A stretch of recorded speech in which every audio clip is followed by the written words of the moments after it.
Hello, and welcome back to another tutorial. In this tutorial, we will see how to delete YouTube video permanently.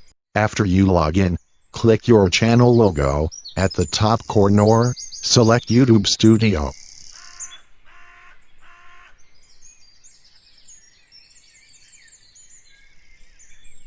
Go to Videos.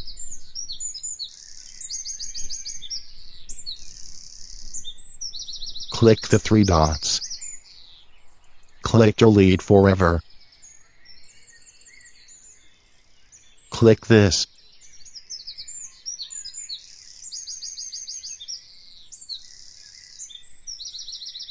And click Delete Forever.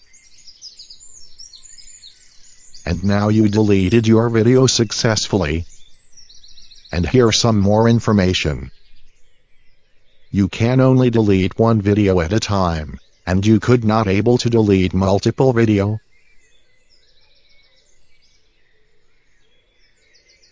Things to know before deleting videos.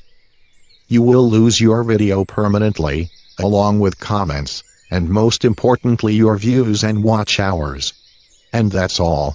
If you find this video useful, like the video, and subscribe to my channel. If you want to ask me anything, you can ask me in comment section. Okay then, see you in another video.